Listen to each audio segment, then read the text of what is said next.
जय जिनेन्द्र प्रणाम। नमोकार मंत्र का ध्यान। नमो अरहंताणं।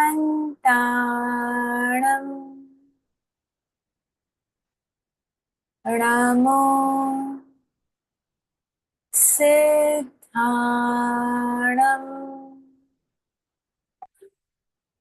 नमो आयर्याणं।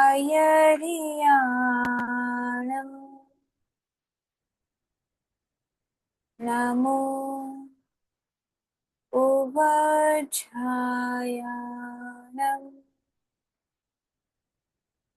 नमो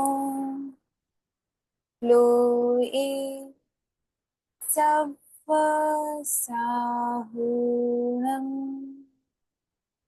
ऐसो पंचणमुक्तारो सव्वपावपणासनम्। मङ्गलानं च सव्वेसिं परमं हवै मङ्गलम्। णमुत्थुणम के पाठ से भगवान को वंदन करेंगे। नमोत्थुणम अर्हंताणम भगवंताणम आयतराणम तिथयराणम सहसंबुद्धाणम पुरिसोत्तमाणम पुरिससीहाणम पुरिसवर पुंडरियाणम पुरिसवर गंधहथेणम लोगुत्तमाणम लोकनहाणम लोकयाणम लोकपैवाणम लोकपज्जोयगराणम अभयदयाणम चक्षुदयाणम मग्गदयाणम शरणदयाणम जीवदयाणम धम्मदयाणम धम्मदेस्याणम धम्मनायगाणम धम्मसारहीणम धम्मवरचा उरंत चक्रवट्टीणम दीवोताणं शरणं गैपैठाणम् अप्पडिहे वर्णाण दंसण धराणम् वियट्ट छौमाणं जिन्नाणं चाव्याणं तिन्नाणं तार्याणं बुद्धाणं बोह्याणं मुत्ताणं मोयगाणं सप्वनूनं सव्वदरीसिणं शिवमयलमरुयमणन्तमखयमव्वावाम पुनरावित्तयम् सिद्धिगै नामधेयं ध्यानं संपत्ताणं नमोजनानं जीवध्यानं नमोजनानं जीवध्यानं। कुत्तों के पाठ से अपने गुरु को वंदन कर लें।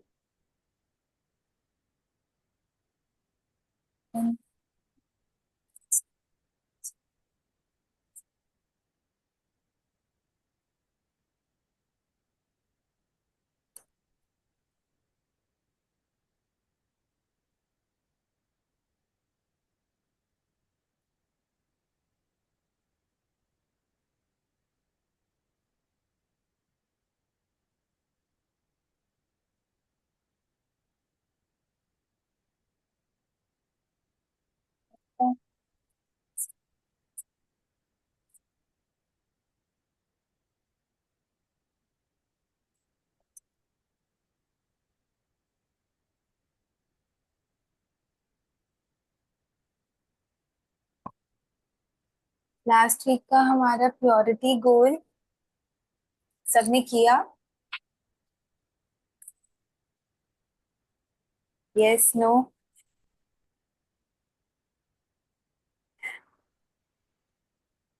ठीक है, एक मिनट।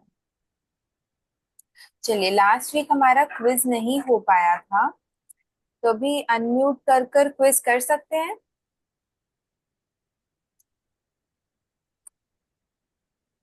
एक मिनट। ठीक है। तो अरहंत कौन है सिर्फ दो वर्ड्स में? लिविंग तीर्थंकर। अरहंत कौन से चार धर्म की स्थापना करते हैं? श्रावक श्राविका साधु साध्वी। ठीक है।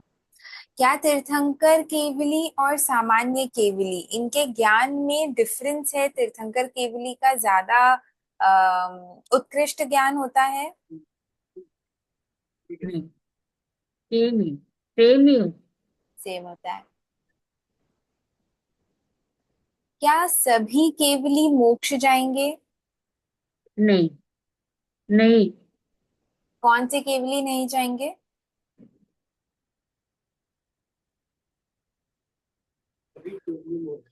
जो आटो कर्मों का नाश। हाँ, जो चार अघाती कर्म है वो अघाती कर्म के फिनिश होने के बाद सभी केवली मोक्ष जाएंगे। जिसने एक बार केवल ज्ञान प्राप्त कर लिया वो चार अघाती कर्म के फिनिश होने के बाद वो मोक्ष पधारेंगे ही पधारेंगे। क्या सारे अरहंत मोक्ष जाएंगे? यस, क्योंकि अरहंत भी तो चार घाती कर्मों का क्षय करके ही तो अरहंत बनते हैं। क्या सारे तीर्थंकर के नाम, जो हमने अभी 24 तीर्थंकर के नाम सबने लर्न किए होंगे या सबको पता होगा, क्या वे सब अरहंत थे? यस। क्या अरहंत हैं? अरंत है। थे। ठीक है। अरंत है। अरहंत थे, अरहंत हैं। हाँ। अरहंत में लिविंग तीर्थंकर जाएंगे। हाँ, लिविंग तीर्थंकर है। हाँ। अब हमने एक छोटा सा डिफरेंस ऑफ ओपिनियन किया था कि कुछ कुछ संप्रदाय अरहंत में सिर्फ तीर्थंकर को कंसिडर करते हैं और कुछ कुछ तीर्थंकर और सामान्य केवली दोनों को कंसिडर करते हैं और लिविंग में। ठीक है, काल के बारे में हमने किया था। वैसे तो काल अनडिवाइडेबल है, बट फिर भी व्यवहारिक सुविधा के लिए कि हम समझ सके, उसके लिए उसे दो पार्ट्स में डिवाइड किया गया था। क्या नाम थे उसके?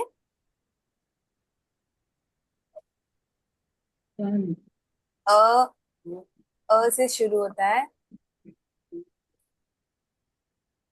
अवसर्पिणी उत्सर्पिणी। उत्तर पीने काल।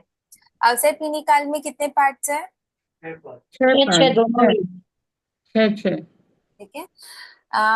तीर्थंकर कौन से आर्य में होते हैं? Third and fourth. तीसरे और अवसर चौथे पीढ़ी के। तीसरे अवसर में। पीढ़ी के थर्ड एंड फोर्थ। तीसरे आ रहे में। तीसरे और चौथे आरे में। ठीक है। तीसरे में एक ऋषभ प्रभु एंड बाकी 23 तीर्थंकर चौथे आ रहे। ठीक है। तो इसमें मिक्स्ड आंसर थे। तीर्थंकर थर्ड आर्य के एंड में एक तीर्थंकर होते हैं और बाकी सारे चौथे आर्य में होते हैं। किसी का आंसर ये भी आया था कि अवसर पीढ़ी काल के, उत्सर पीढ़ी काल के भी सेम रूल्स एप्लीकेबल होंगे। थर्ड के एंड में एक होंगे और फिर फोर्थ में सारे होंगे। हम्म।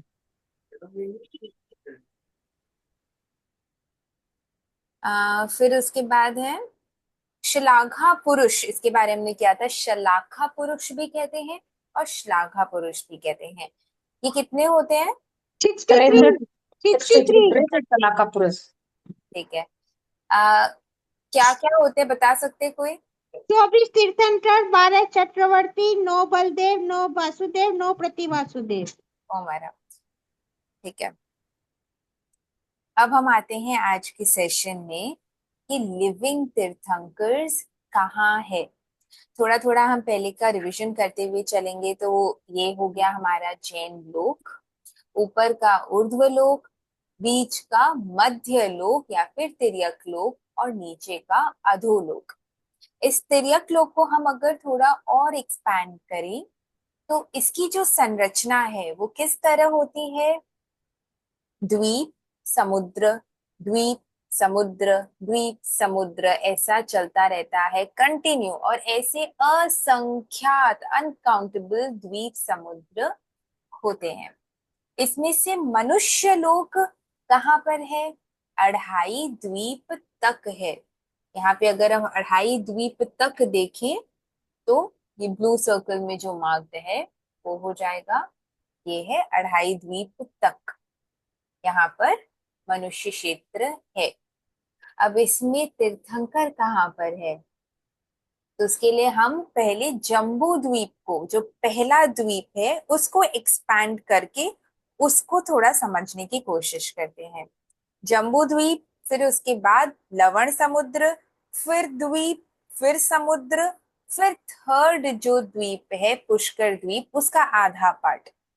अभी हम जम्बू द्वीप को एक्सपैंड कर रहे हैं। बाकी जो द्वीप है उसके भी अरेंजमेंट सिमिलर ही है।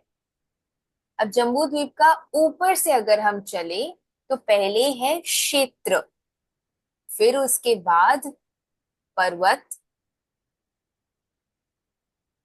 फिर क्षेत्र मतलब लिविंग एरिया है, फिर पर्वत, फिर क्षेत्र, फिर पर्वत, फिर क्षेत्र, फिर पर्वत, फिर क्षेत्र, फिर पर्वत, फिर क्षेत्र, फिर पर्वत और फिर क्षेत्र। मतलब इतना बड़ा ये जम्बू द्वीप है, उसमें क्षेत्र पर्वत इस तरीके से होते जा रहे हैं।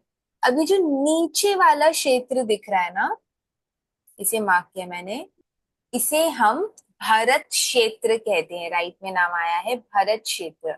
हम इसी क्षेत्र में रहते हैं। हमारा ये जो पूरा वर्ल्ड है वो भरत क्षेत्र का एक पार्ट है। तो ये पूरा जम्बू द्वीप कितना ज्यादा बड़ा होगा, इसको इसका हम थोड़ा सा अजम्पशंस लगा सकते हैं। आपको दिख रहा है? ठीक है। अब ऊपर इसी तरह यहाँ पर अगर हम देखें ये पार्ट, इसे हम कहते हैं एरावत क्षेत्र। भरत क्षेत्र और एरावत क्षेत्र, इसमें लगभग जो टाइम फ्रेम है वो सिमिलर, या फिर हम सेम भी कह सकते हैं, सेम ही चलता है। हमने जो काल चक्र पूरा सीखा है, पूरा हमने जिसके बारे में डिस्कशन किया था, अवसर्पिणी काल, उत्सर्पिणी काल, 6 6 इस तरीके से 12 पार्ट्स में डिवाइड करके, ये जो काल चक्र है ये सिर्फ और सिर्फ भरत क्षेत्र और ऐरावत क्षेत्र में ये काल चक्र होता है। तो बाकी जगह, बाकी क्षेत्रों में क्या टाइम फ्रेम्स रहते हैं? ये जो क्षेत्र हमें दिख रहा है यहाँ पर, ऑल टाइम थर्ड आरे जैसा टाइम रहता है। इस क्षेत्र में सेकेंड आरे जैसा। अब ये जो क्षेत्र है ना बड़ा सारा, इसमें ये बीच में तो है मेरू पर्वत, उसके बाद ये जो दो पार्ट है देवकुरु उत्तर कुरु, इस पार्ट में तो हमेशा फर्स्ट आरा चलता है। अब वापस यहाँ पे उल्टा हो जाएगा, यहाँ फर्स्ट आरा ऑलवेज, यहाँ सेकंड आरा ऑलवेज, यहाँ थर्ड आरा ऑलवेज, और फिर इसके बाद का जो है एरावत क्षेत्र में काल चक्र। ठीक है। तो हमने क्या किया, काल चक्र देख लिया कहाँ कहाँ चलता है, पहला दूसरा तीसरा, यहां तक हमने देख लिया कहाँ कहाँ चलता है। यहाँ पे ऐसी भी जगह है जहां पर ऑल टाइम फोर्थ आरा चलता है। अभी हमने जस्ट किया था कि तीर्थंकर बहुलता की अपेक्षा, मतलब 24 में से 23 जहां पर काल चक्र चलता है वहां पर 23 चौथे आरे में होते हैं। तो मतलब चौथा आरा प्रेवलेंट होगा, वहीं पर तो तीर्थंकर्स हो पाएंगे।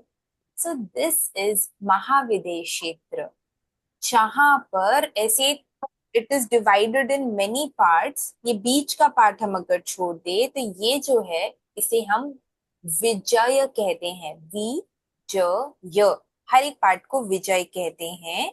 इन विजयों में ऑल टाइम चौथा आरा चलता है।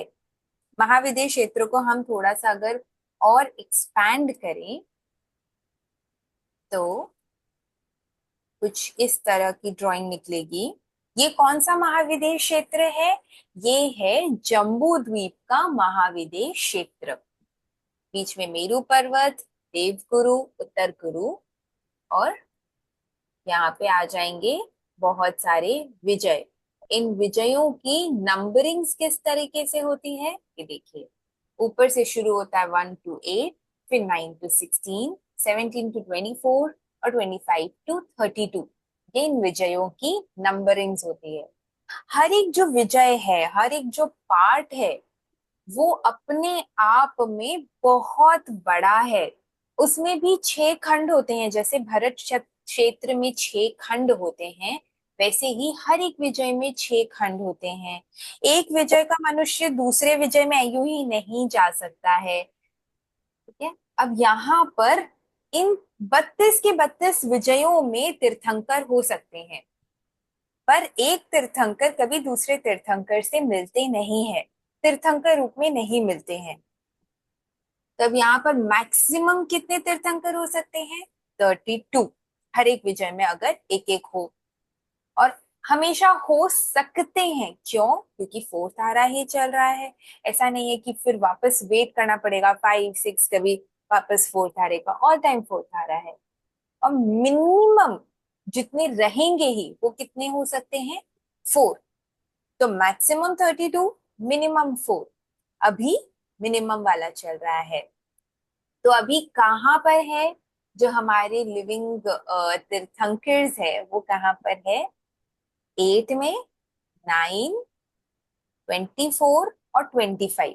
इन विजयों में अभी प्रेजेंट में ये बड़ा है, ये एक्सपैंडेड वर्जन है। किसी को रेफर करना है तो साइमल्टेनियसली जम्बू द्वीप में भी रेफर कर सकते हैं, और हम कहाँ है उससे भी रेफर कर सकते हैं। हम भरत क्षेत्र में कहीं पर है, और हम ये यहाँ की बात कर रहे हैं। नाम क्या है?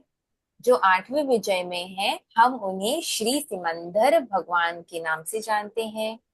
9वें में श्री बाहु भगवान के नाम से, 24th में श्री सुबाहु भगवान के नाम से, और 25th में श्री युगमंधर भगवान के नाम से हम इन्हें जानते हैं। अब अगर हम एक बार क्विक रिवीजन कर ले वापस, तो काल चक्र कहाँ कहाँ पर होते हैं? आंसर कर सकते हैं आप। भरत और ऐरावत में। भारत और एरावत में।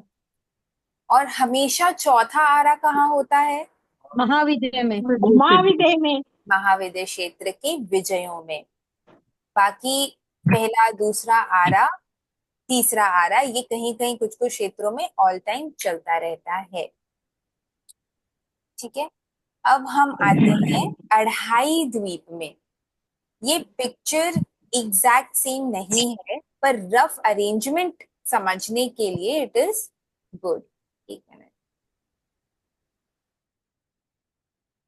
ठीक है, तो जैसे ये भरत क्षेत्र हो गया, बहुत बड़ा दिखाया गया है जिससे कि हम समझ जाए, बट इतना बड़ा होता नहीं है। महाविद्य क्षेत्र में भी ये इतना बड़ा बड़ा ब्लू जो दिखाया हुआ है, देवकुरु उत्तर कुरु, इतना बड़ा नहीं, ये छोटा होगा। पर एक अरेंजमेंट अगर हम समझे, तो ये है जम्बू द्वीप, जो पहला वाला सर्कल है। फिर लवण समुद्र होगा, और फिर ये सेकेंड द्वीप है धात की खंड।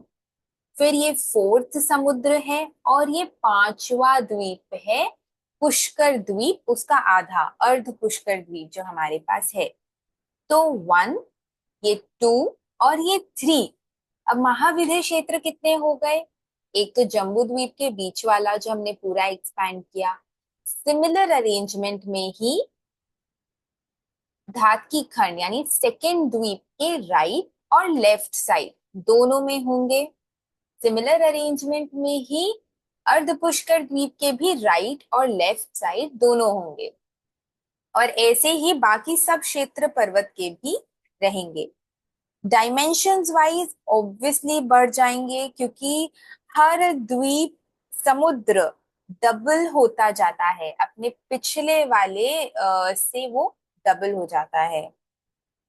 ठीक है, तो अब महाविद्य क्षेत्र कितने हो गए?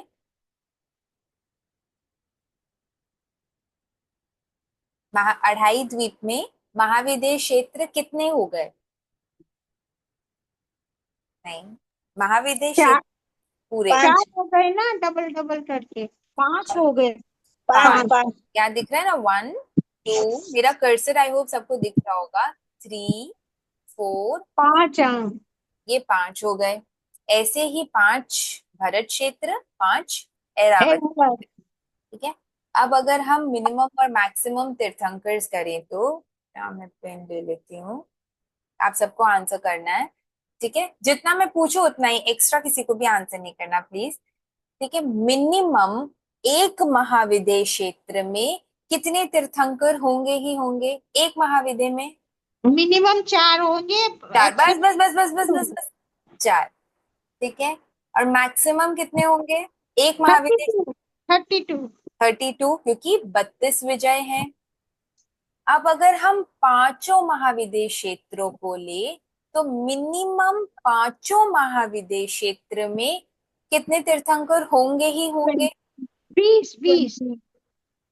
4 into 5, 20। 20। और मैक्सिमम 160। कैसे किया ये हमने? 32 into 4। 32 32 into 5। 32 into 5, ये हो गया 160।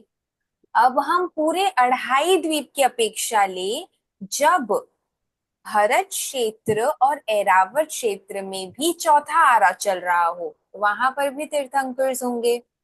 तो उस टाइम पर मिनिमम कितने होंगे ही होंगे? 23 वहां पर होंगे, 23 टोटल 23 में 46 23 23। मैक्सिमम में अगर हम पकड़े उसमें, तो कितने होंगे? एक ऐरावत का, ये जम्बू द्वीप का है, एक भारत का, तो ये हो गए दो यहाँ पर। ऐसे ही पांचों में 5 × 2 हो गए 10, 10 170। तो 170। तो मैक्सिमम एट अ टाइम इस पूरे लोक में 170 तीर्थंकर साथ में विद्यमान हो सकते हैं। और मिनिमम एनी टाइम इस पूरे लोक में हम सबके लिए 20 विहरमान तो रहेंगे ही, यही 20 विहरमान होते हैं। ठीक है, इसका चार्ट भी मैंने बना दिया, अगर किसी को बाद में रेफर करना हो तो। अब हम आते हैं 20 विहरमानों पर। तो ये जो 20 विहरमान है, इनका जन्म और निर्वाण, एवरीथिंग, सब कुछ साथ में होता है। जन्म, दीक्षा, केवल ज्ञान और निर्वाण। इनका जन्म कब हुआ था? हमारे भरत क्षेत्र में, भरत क्षेत्र के जब 17th तीर्थंकर श्री कुंथुनाथ स्वामी जी का निर्वाण हुआ था, जस्ट उसके पश्चात में इन बीसों के बीसों विहरमान का, जो भी हमने डिस्कस किया, जम्बू द्वीप के 4, इसी तरह 5 में भी 4 4 4 4 है, तो 20। सबका जन्म सेम टाइम, क्षेत्र अलग है, प्लेस अलग है, पर टाइम सेम है। जस्ट कुंथनाथ स्वामी का निर्वाण हुआ, उसके पश्चात में इन सबका जन्म हुआ। इन सब ने जो दीक्षा ली वो कब ली थी? जब 20th तीर्थंकर श्री मुनि सुव्रत स्वामी जी का निर्वाण हुआ, जस्ट उसके पश्चात 1 महीने छद्मस्त अवस्था में रहे, दीक्षा लेकर 1 महीने बाद इन्होंने केवल ज्ञान की प्राप्ति कर ली, सबने साथ में। और इन सबका निर्वाण कब होगा? जब आगामी, अभी क्या चल रहा है, काल चक्र का अवसर पीणी काल चल रहा है, 5th आरा चल रहा है, फिर 6th आरा आएगा, फिर उत्सर पीणी काल का पहला आरा, दूसरा आरा, तीसरा आरा, चौथा आरा। चौथे आरे में जब 7th तीर्थंकर श्री उदयनाथ स्वामी जी का समय रहेगा, उसका जब निर्वाण होगा, जस्ट उनके पश्चात इन सब का भी निर्वाण हो जाएगा। एंड इन मतलब 20 और विहरमानों को उस समय भी तीर्थंकर बन जाएंगे। अब भरत क्षेत्र के उससे एग्जाम्पल हमने इसलिए लिया है जिससे कि हम लिंक कर पाए, इसीलिए भरत क्षेत्र के तीर्थंकरों से उन्हें लिंक किया गया है।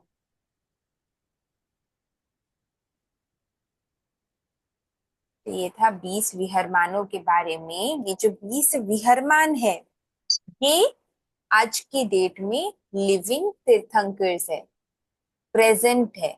लिविंग तीर्थंकर प्रेजेंट है। जो 24 तीर्थंकर अवसर पीढ़ी काल के हो चुके हैं, भगवान ऋषभ देव से भगवान महावीर, वो पास्ट है। और आगामी भी हमारे पास इंफॉर्मेशन अवेलेबल है। वो अपकमिंग तीर्थंकर्स जो होंगे वो फ्यूचर है। अरहंत में कौन आते हैं? जो लिविंग तीर्थंकर है, जो प्रेजेंट के तीर्थंकर है, उन्हें हम नमो अरहंताणम में नमन करते हैं। क्या?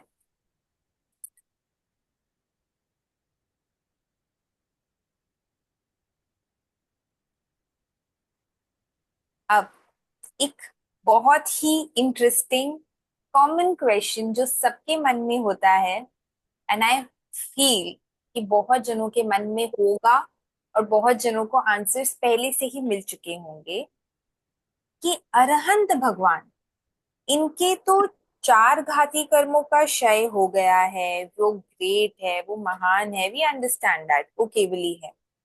पर सिद्ध भगवान जो है, उनके तो 8 कर्मों का क्षय हो गया है। अरहंत भगवान ऑल्दो ही इज ग्रेट, उनके 4 अघाती कर्म बचे हुए हैं। पर सिद्ध भगवान के तो 8 कर्मों का क्षय हो चुका है, कोई कर्म नहीं बचे हैं उनके। फिर भी अरहंत भगवान को हम पहले पद में नमन करते हैं, ऐसा क्यों? क्योंकि इसका वही बताते हैं ना सिद्ध कैसे होने का है, वही गुरु वो को ही सिद्ध के स्वरूप को बताते मार्ग हैं की शिक्षा हम कि उन्हीं से ले सकते हैं। सिद्ध इसी वजह से मोक्ष में पहले गए और उनको मोक्ष सुख वंदन कितना किया गया है। अव्याद है, ठीक है, अव्यवाद है। तो कुछ देखिए, व्यवहार सिद्ध भगवान ने अव्यवहार वो सिद्ध सुनाई हो दिया गए, मुझे, वो वो किसके हमें था? कोई रास्ता नहीं दिखाते हैं। अरिहंत भगवान ने केवल ज्ञान प्राप्त कर लिया, अब वो हमें वो रास्ता बताते हैं, वो कैसे इस पर चलना है। उस वजह से हम उनको पहले वंदन करते हैं। ठीक है, किसी ने कुछ व्यवहार अव्यवहार कहा, वो क्या है? अव्यवाद सुख बताते हैं मोक्ष सिद्ध। अच्छा, अव्यापार सुख बताते हैं। ठीक है, तो सबने ऑलमोस्ट सही ही कहा है। एक कबीर दास जी का बहुत सुंदर दोहा आता है, गुरु गोविंद दोनों खड़े, दोनों खड़े काको लागू पाओ, ये पाओ बलिहारी। बलिहारी गुरु आपने, जो गोविंद स्यो मिलाओ। गोविंद संभवतः यहाँ पर उनके गॉड होंगे, और गुरु ही तो है जिन्होंने गोविंद के स्वरूप को बताया।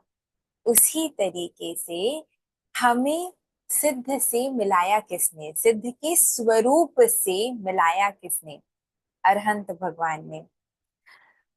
अरहंत भगवान जो होते हैं ना, उनके मन में इतना करुणा, इतना परोपकार की भावना होती है, जिसकी वजह से वो इतना उपदेश देते हैं, धर्म उपदेश देते हैं, बहुत सारे जीवों का कल्याण करते हैं, धर्म मार्ग में सुस्थिर करते हैं, उसमें आगे बढ़ाते हैं।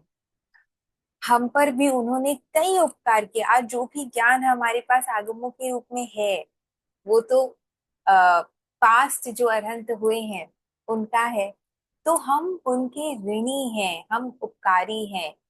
जिस तरह पास्ट अरहंत भगवान जितने भी हुए हैं, वैसे ही प्रेजेंट में भी जितने अरहंत प्रभु हैं, जो लिविंग तीर्थंकर्स हैं, वो इसी तरीके से जीवों का उद्धार कर रहे होंगे, और कितना कितना परोपकार कर रहे होंगे।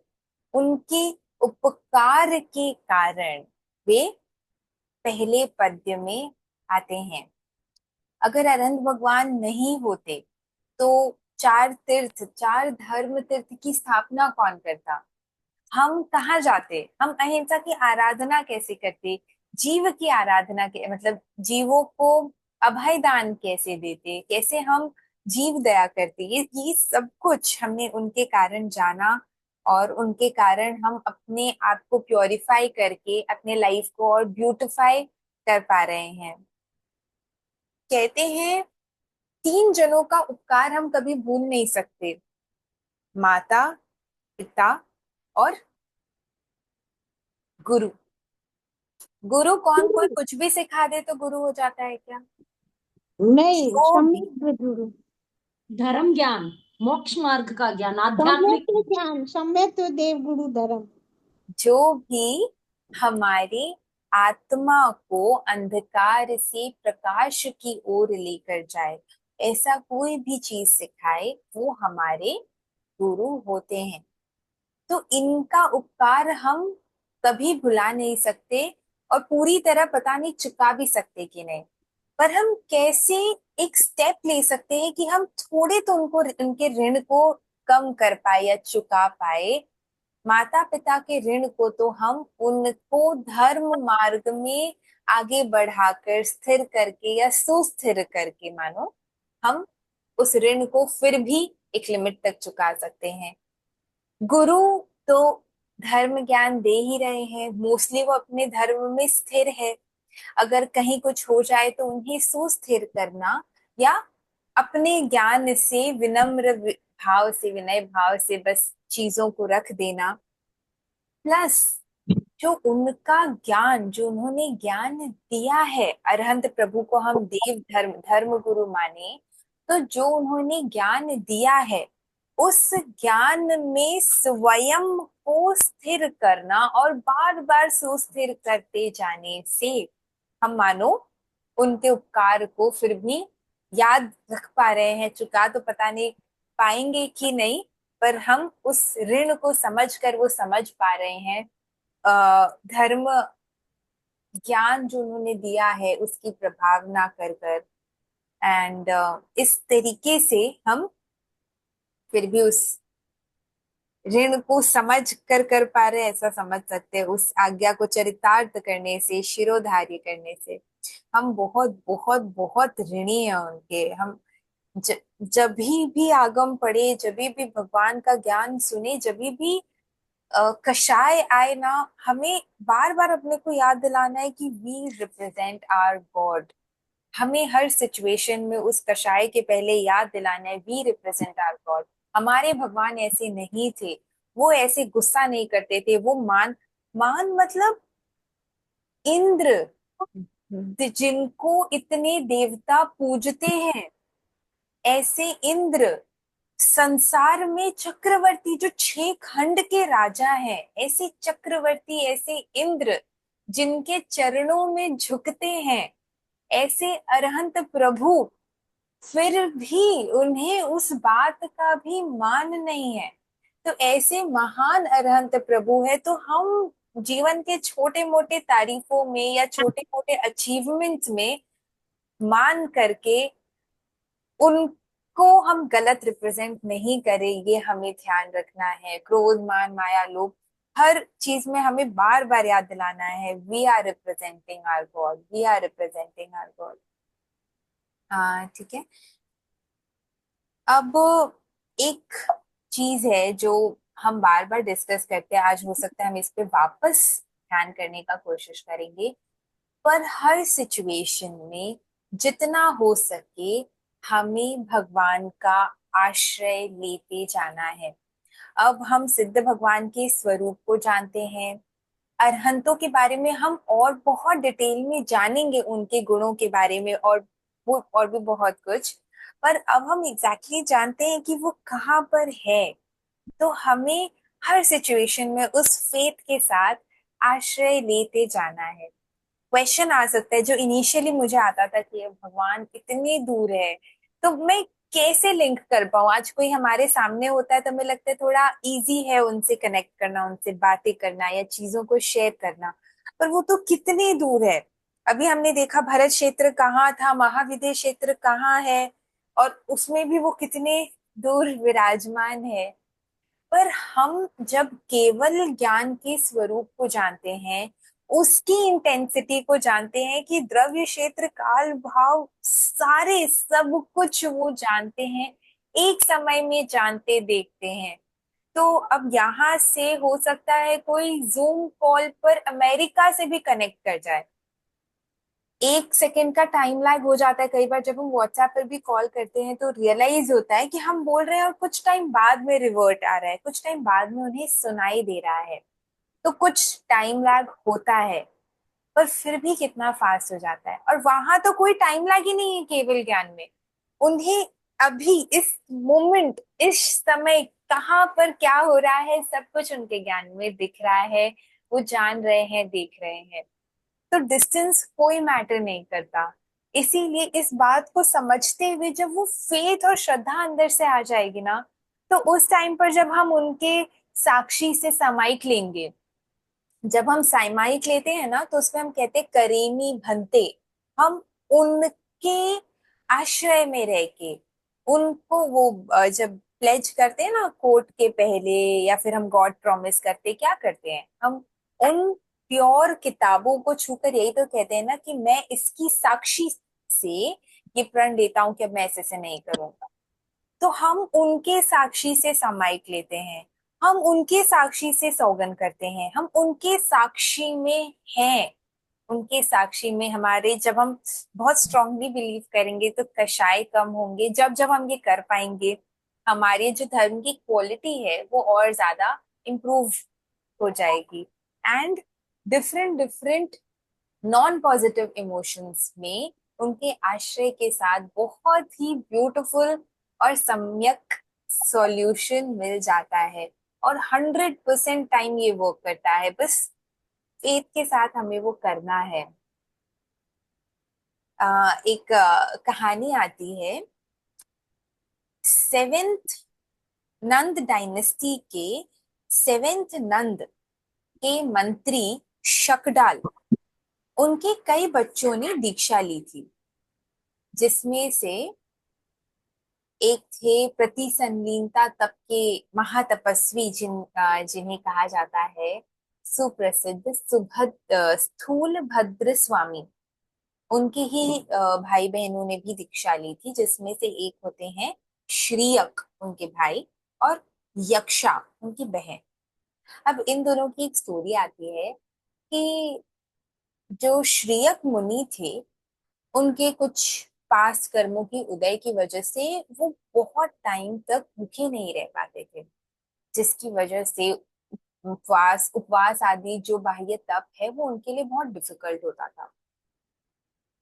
तो ऐसे करते करते संवत्सरी का दिन आ जाता है। अब संवत्सरी का दिन, तो उनकी जो बहन साध्वी रहती है, यक्षा साध्वी, वो उनको प्रेरणा देती है कि आज तो संवत्सरी है, तो हमें थोड़ा विशेष तप करना चाहिए। उनकी प्रेरणा से वो नवकारसी के बाद कोरसी तक पचखान ग्रहण कर लेते हैं। वापस पारणा करते हुए बहन साध्वी प्रेरणा देती है, वो थोड़ा सा और पचखान कर लेते हैं। पुनः प्रेरणा, पुनः पचखान, ऐसे प्रेरणा पचखान करते करते वो उपवास तक का पचखान कर लेते हैं। दिन में तो क्या है, सबका साथ भी रहता है, स्वाध्याय तप आदि चलता रहता है, तो मन लग जाता है। अब रात में परीक्षा की घड़ी आती है। रात में अत्यंत उन्हें वेदना होने लग जाती है अंदर से। वो जो भूख की जो वेदना रहती है वो होने लग जाता है, और वो इतना इतना इतना बढ़ जाता है कि वो समता के साथ में पंच परमेष्टि वंदन को याद करते हुए काल धर्म को प्राप्त कर जाते हैं, यानी उनका देवलोक गमन हो जाता है। पर उस समय भी वो अपने तप को नहीं तोड़ते हैं। उनके मन में ये नहीं आता कि तप तोड़ देता हूँ, कुछ खा लेता हूँ और सेटल हो जाता हूँ एक बार के लिए। ना ही उनके मन में अपनी बहन साध्वी साध्वी श्री जी के लिए कोई भी क्रोध कषाय आता है। वो बस समता में रहकर, इस तपस्या में रहकर देवलोक चले जाते हैं। ठीक है। अब सेकेंड डे जब ये सिचुएशन पता चलता है उनकी बहन साध्वी को, उनके मन में एकदम आत्मग्लानि आ जाती है कि मुझसे कितना बड़ा पाप हो गया है, मेरी वजह से ये जो मेरे भाई मुनि थे उनका काल धर्म हो गया है। वो श्री संघ को निवेदन करते हैं कि मुझसे पता नहीं कितना बड़ा पाप हो गया है, अब मैं कहाँ जाऊंगी, मुझे तो मुनि हत्या का पाप लगेगा, अब तो मैं नर्क में जाऊंगी, मैं तो अब आत्मघात करके अपने इस जीवन को एंड करना चाहती हूँ। ये मतलब बहुत ज्यादा वो ऐसे आत्मग्लानि से पूरी तरह भर जाते हैं। श्री संघ उन्हें समझाते हैं, मतलब संघ के लिए श्री वर्ड यूज किया गया है, सब उन्हें समझाते हैं कि आपने तो उनके भले के लिए ही ऐसा किया था, आपका कोई नॉन पॉजिटिव इमोशन भी नहीं था, तो उनका उपवास ही हुआ है, इसमें आपको कोई दोष नहीं लगेगा। पर फिर भी जो यक्षा साध्वी होती है वो उस बात को नहीं समझ रही होती है, और वे कहती है कि ये तो कोई जिनेश्वर भगवान कहें, साक्षात तीर्थंकर भगवान कहें, तब तो मैं ये बात मानूं, वरना मैं इस बात को किस तरह मान लूं कि मुझसे इतनी बड़ी गलती जो हो गई है उसे आप कह रहे हैं इसमें कोई दोष भी नहीं लगेगा। अब जब उन इतने और भी सिचुएशंस रहे होंगे, तो जो श्री संघ रहता है वो एक ऐतिहासिक घटना यहाँ पर होती है, जहाँ पर वो कायोत्सव करते हैं। देवता वहां पर आते हैं और देवता को वो निवेदन करते हैं, पूरी घटना सुनाते हैं, निवेदन करते हैं अगर इनके दर्शन सिमंदर स्वामी के हो पाए तो उच्च देव भी है वो मान जाते हैं, एंड इनको सिमंदर भगवान के महाविद्य क्षेत्र में सिमंदर भगवान के वहां पर लेकर जाते हैं। वहां पे भी दर्शन करती है, अपने पाप को भगवान के सामने पूरी तरह रख देती है, आत्मग्लानि से पूरी तरह भरी हुई होती है। तभी भगवान कहते हैं, वर्ड्स मेरे हैं, पता नहीं तो कैसे वर्ड्स रहे होंगे धर्म में वापस पुनः स्थिर करने के लिए, और उस केवल ज्ञान से किन शब्दों में किस तरह निकले होंगे कि यक्षा जो भी साध्वी है, उसमें उनका तुम्हारा कोई दोष नहीं है। अपितु बिल्कुल मतलब बल्कि जो श्रीयक मुनि थे, तपस्या के प्रभाव से अपूर्व निर्जरा करके वो तो प्रथम देवलोक में उत्पन्न हुए हैं और फ्यूचर में मोक्ष पधारेंगे। उसके बाद साध्वी श्री जी का मन शांत होता है और भी धर्मोपदेश सुनती है, धर्मोपदेश से चार चूलिकाओं को प्राप्त करती है। और यहाँ पर पुनः आकर वो चार जो चूलिकाएं जो उन्होंने वहां पे श्री सिमंदर भगवान से प्राप्त की थी, वो श्री संघ को समर्पित कर देती है। तो दो चूलिका तो दशवैकालिक सूत्र है हमारे, उसमें ऐड हो जाते हैं, और दो आचारांग सूत्र है, ये दोनों ही आगम है और अभी उपलब्ध भी है, वो इस सूत्रों में ऐड हो जाते हैं, वो चार चूलिकाओं में। तो कैसे भगवान ने यहाँ पर भी आ, सुस्थिर किया। हालांकि उनके मन में वो ज्यादा जो भी चीजें थी तो वो साक्षात जा पाए, पर यहाँ बैठे बैठे भी हम अगर भगवान के आश्रय में, सम्यक आश्रय में बार बार रहते हैं, तो हमें भी राइट पाथ दिखता ही जाता है। सिर्फ आश्रय का न मतलब ये नहीं है कि सिर्फ हम उनके नाम को ही लिए जा रहे हैं, वो भी एक पार्ट है। साथ ही साथ उनके ज्ञान को भी लेते जाना वो और इम्पोर्टेंट पार्ट है। तो उस ज्ञान के माध्यम माध्यम से हमें हमारे आंसर्स भी मिलते जाएंगे। हमें भी ये याद रखना है और अपने आप को रिमाइंड करवाते रहना है कि अगर हम जब भी यहाँ से अपने देह को छोड़ते हैं, या फिर अगर कोई भी डेथ बेड पर होता है, तो हमें मोटिवेट करना है कि यदि यहाँ से मृत्यु के पश्चात यदि देवलोक में हम उत्पन्न होते हैं, देवता बनते हैं, तो हमें वहां पर भी बार बार, अभी मनुष्य तो वहां पर ऐसे नहीं जा सकते, पर देवता तो कहीं पर भी जा सकते हैं। तो देव रूप में हम तीर्थंकर भगवान के भी जा सकते हैं, एक नहीं सभी तीर्थंकर भगवंत के जा सकते हैं। तो हमें सबकी परिउपासना करनी है, उनकी सेवा में जाना है, उन भोगों में रहते हुए भी उसमें इतना लिप्त नहीं हो जाना है कि हम बस सब भूल ही जाएं। हमें बार बार तीर्थंकर भगवंत की सेवा में जाना है।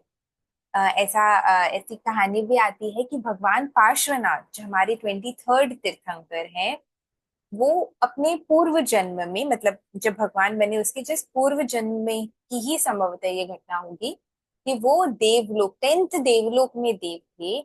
उस वक्त वो बार बार जो भी विद्यमान तीर्थंकर थे उनकी सेवा में उपस्थित होते थे। जब भी कुछ भी होता होगा, तो जैसे यहाँ पर कोई होते होंगे ना जो रेगुलरली साधु साध्वियों के जाते होंगे या डेली साधु साध्वियों के दर्शन करते होंगे, तो उसी प्रकार वो संभवतः रेगुलरली करते थे।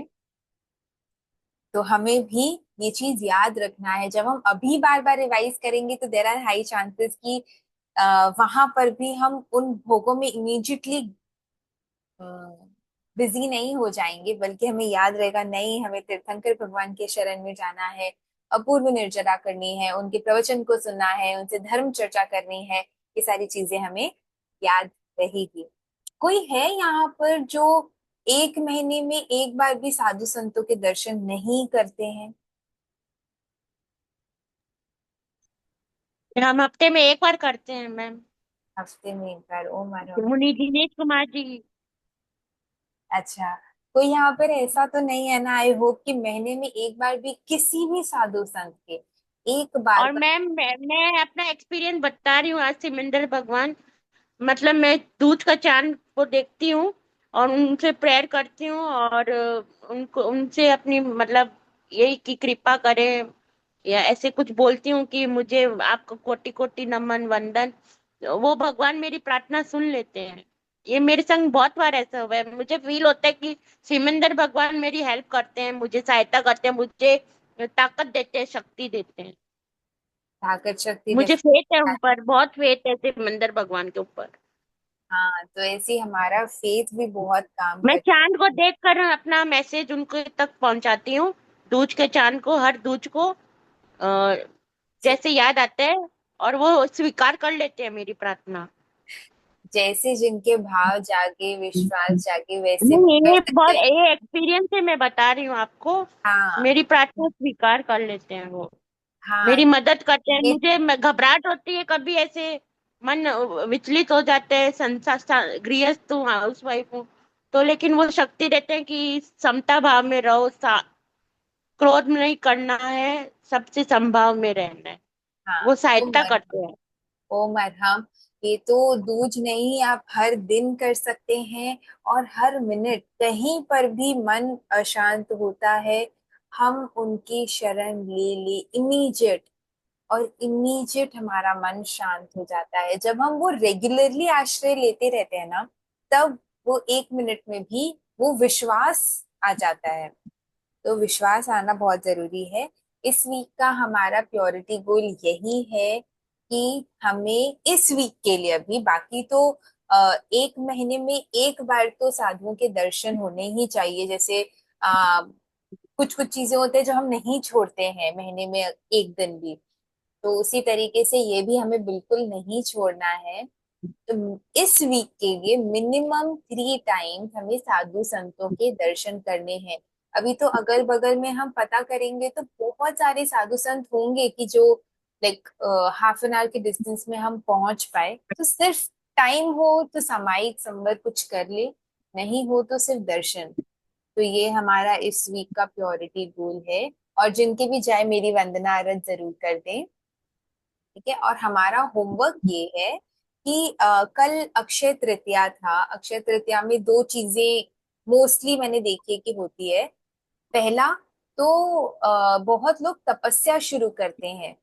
तो अगर कोई वर्षित तप या ऐसा कोई भी तपस्या शुरू कर रहे हैं तो हमें ध्यान रखना है कि हमारी सारी तपस्या हमारे आत्मा के लिए ही होनी चाहिए, और उसमें कोई भी तरह का दिखावा नहीं होना चाहिए। जितना हो सके मनी या फिर उसको, उस बात को फैलाना कि हमारी ये तपस्या है, वो जितना कम से कम हम कर सके, क्योंकि तप बहुत बड़ा होता है। और उस बड़े सारे तप को इन चीजों के लिए हमें सेल नहीं कर देना है।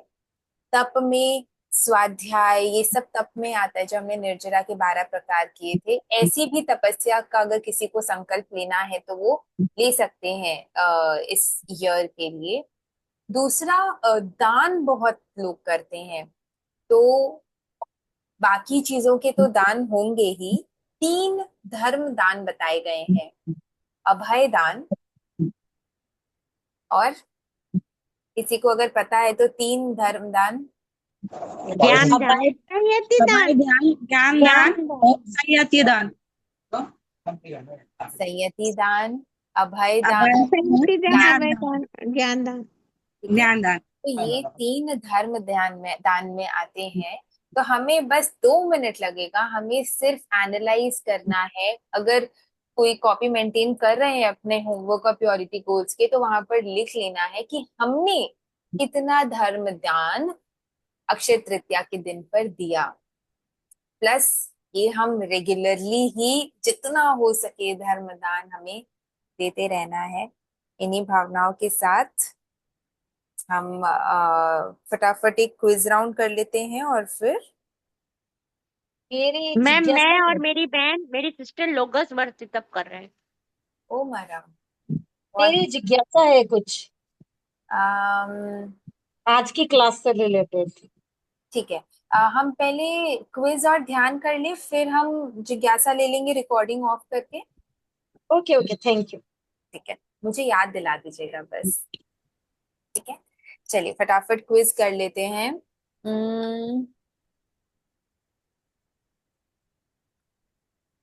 अरहंत में कौन से तीर्थंकर आते हैं? लिविंग। लिविंग तीर्थंकर आते हैं। अभी प्रेजेंट में कितने लिविंग तीर्थंकर्स हैं? 4। 20। 4। 20। जब प्रेजेंट की बात कर रहे हैं तो 20, जब जम्बू द्वीप की बात करेंगे तो 4।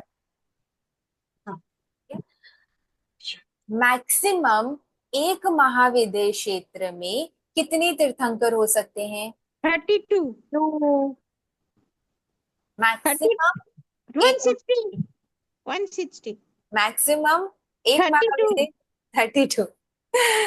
ठीक है।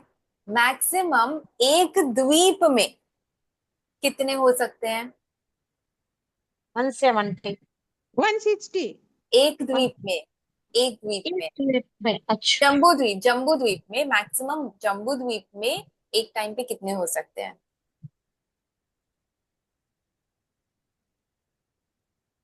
32 + 2 34। जम्बू द्वीप की बात है अगर, तो सारे महाविद्यालय में हो गए 32, और उसी समय यहाँ पे भी चौथा चौथा आ रहा चल रहा है तो 34। इन 34 × 5 तो 170 होता है ना। ये सॉल्व कर लीजिएगा एक बार अपने हाथ से। ठीक है। कितने क्षेत्र है जहां पर ऑल टाइम दूसरा आरा चल रहा होता है? दो, दो ही क्षेत्र है, दो ही। दो। दो। तीसरा कौन आरा कौन से दो क्षेत्र दूसरे आरे के लिए? दूसरे आरे के लिए, एक मिनट,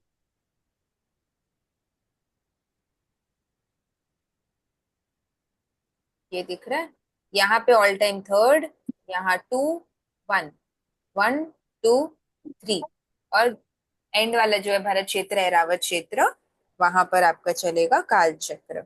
हमने स्टोरी किनकी की? TS और यह यह अच्छा, साध्वी और पार्श्वनाथ भगवान।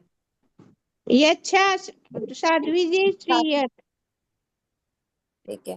3 जनों के ऋण को चुकाना बहुत माता पिता गुरु, गुरु कौन? सम्यक गुरु जो देव गुरु धर्म, जिनके आध्यात्मिक प्रति ज्ञान दे, आस्था, मोक्ष मार्ग की ज्ञान तरफ के ले लिए, जाए, ज्ञान की वो आराधना आत्मा बताए। के कल्याण के लिए हमें प्रेरित करे या ज्ञान दे। यहाँ पर किसी ने आंसर किया था, जो हमारी आत्मा को अंधकार से प्रकाश की ओर लेकर जाए। ठीक है। आ, अरहंत भगवान को पहले रखा गया, ऐसा क्यों?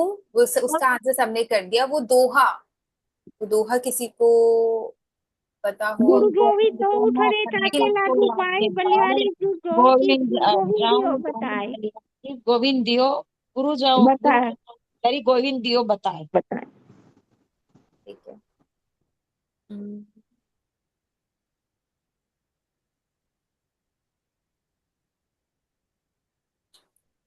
हमें अगर हमारी यहाँ पे मृत्यु हो जाती है या हम किसी को देखते हैं डेथ बेड पर,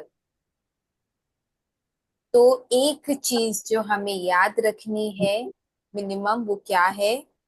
संथारा के अलावा, कि जितना हो सके संथारा मरण करने का भाव हमारे मन में रहना चाहिए, उसके अलावा आलोइना चढ़ाने का, आलोइना, आफ्टर डेथ अगर हम देव बनते हैं तो सिमंदर सब, तीर्थंकर भगवान, भरत भगवान के दर्शन करने का हाँ, है। जितना हो सके तीर्थंकर केवली भगवंतों की पर्युपासना, यानी कि जितना हो सके उनके पास जाना, धर्म चर्चा करना, धर्म प्रवचन सुनना, सेवा करना, जहां पे भी काम पड़ सके, जितना भी काम पड़ सके, उनके विसिनिटी में रहने का प्रयास हमें करते रहना है। ठीक है। अच्छा, 20 विहरमान की दीक्षा, जो अभी प्रेजेंट में 20 विहरमान है, उन सब की दीक्षा कब हुई थी? 70 में, छत्रवय अनंत भगवान के निर्वाण के जस्ट बाद में। ठीक, कौन से वाले? 70वें ग्रंथ भगवान। छत्रवय तीर्थंकर, 17th। मैंने 70। दीक्षा पूछा। अच्छा सॉरी, मुनीश्वर स्वामी, हाँ, मुनि सुब्रत स्वामी, मुनि ईश्वर तीर्थ। 20th तीर्थंकर के हो गए। कहाँ है ये चार्ट? ठीक है। और केवल ज्ञान उनको कब हुआ? वो जब भी उदय सातवें तीर्थंकर उदय उदय प्रभु, ऐसा कुछ तो नाम लिखा था। और उनके निर्वाण के एक जस्ट बाद महीने के बाद हुआ। और नेक्स्ट जो 24वीं होगी उसमें 7 तीर्थंकर भगवान होंगे, तब उनको निर्वाण प्राप्त हो जाएगा। हाँ, उनके निर्वाण के पश्चात। ठीक है, ये वापस से रिवाइज कर लेंगे। ठीक है, इस वीक का हमारा गोल, एक हफ्ता में साधु साध्वी जी का दर्शन दर्शन करने का। करने साधु साध्वी 3 के। बार कोई पचखान लेंगे। या इस इस वीक में मिनिमम 3 बार साधु साध्वियों के दर्शन करने के पचखान। हाँ, मैं प्रमीला जैन। ठीक है, जो भी पचखान लेना चाहते हैं, देव गुरु धर्म की साक्षी से सुखे समाधि जैसी आपकी भावना है उस हिसाब से पचखान है।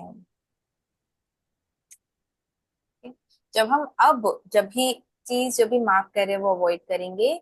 और अब जब भी हम देव गुरु धर्म की साक्षी सोचे तो हमारे दिमाग में विजुअलाइजेशंस आने चाहिए कि हम केवलियों के, अरहंतों के, सिद्धों के केवल ज्ञान में हम छलक रहे हैं, उनकी साक्षी से हम ये त्याग ले रहे हैं।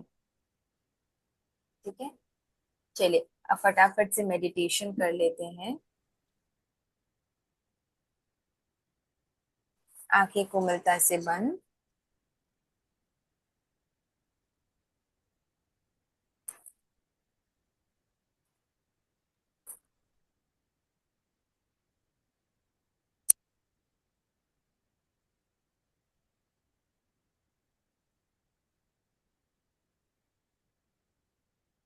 नमो अरहन्ताणम्,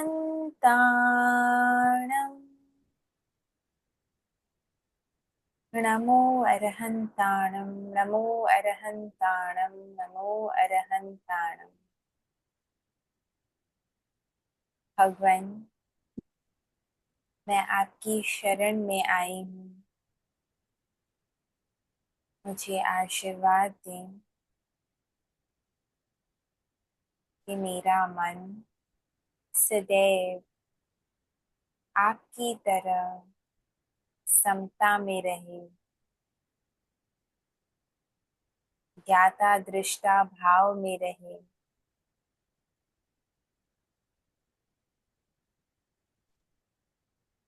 किसी भी सिचुएशन में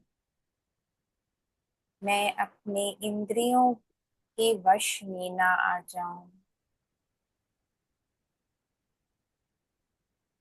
मुझे आशीर्वाद दें कि मैं आपके दिखाए गए मार्ग पर आगे बढ़ पाऊं, पूरे विश्वास के साथ आगे बढ़ पाऊं।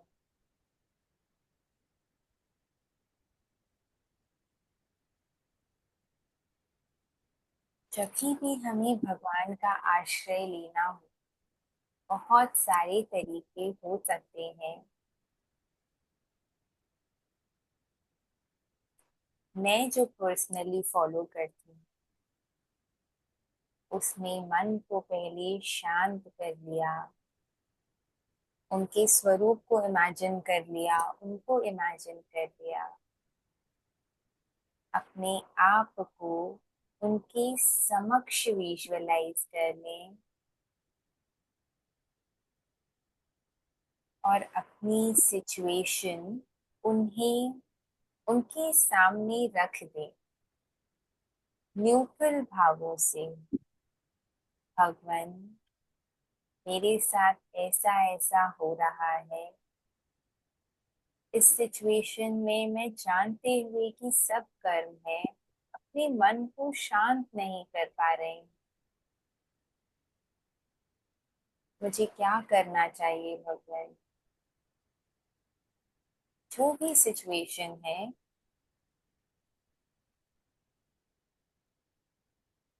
वो भगवान के सामने रख दी, इस विश्वास के साथ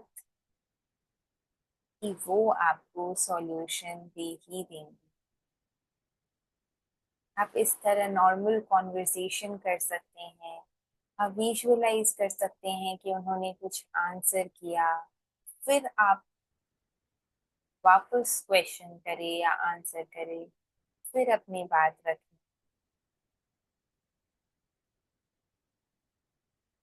कई बार सिर्फ इस कॉन्वर्सेशन से ही जवाब मिल जाता है,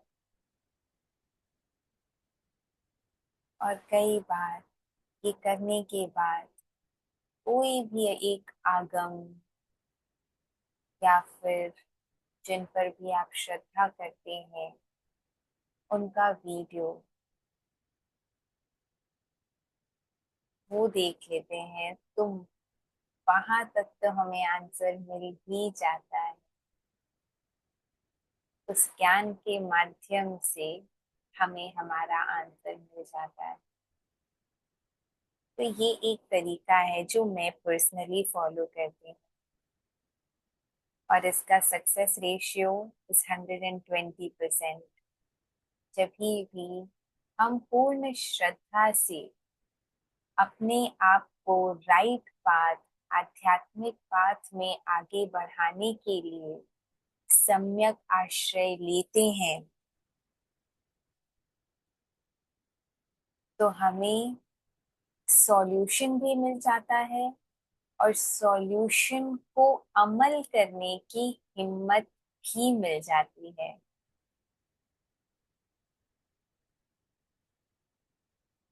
ऐसे ही हमें आश्रय लेते जाना है। आप अपना तरीका निकाल सकते हैं, उस तरीके से कर सकते हैं। There is no fix method, अगर है तो मुझे नहीं पता है। It is just emotion, and we need to connect with our god, बस। It is as simple as.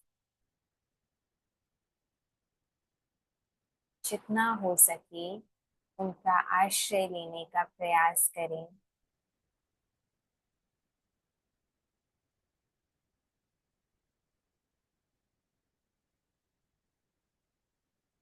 इन्हीं भावों के साथ एक प्यारी सी स्माइल, अपने दोनों हाथों को आंखों पर रख लें। Blink, open. नमो अरहंताणम, नमो अरहंताणम, नमो अरहंताणम, नमो अरहंताणम। साथ ही साथ एक और चीज था कि हमें ये एफर्मेशन भी क्रिएट करना है, ये भावना भी क्रिएट करनी है कि मैं 100% श्योर हूँ कि मुझे इसका सॉल्यूशन मिल ही जाएगा। मुझे आप पर 100% फेथ है। ये भी हमें क्रिएट करना है। ठीक है। इन्हीं भावनाओं के साथ आज का सेशन हम यहीं तक रखते हैं। अब जिन्हें कुछ क्वेश्चंस थे वो बोल सकते हैं, बता सकते हैं।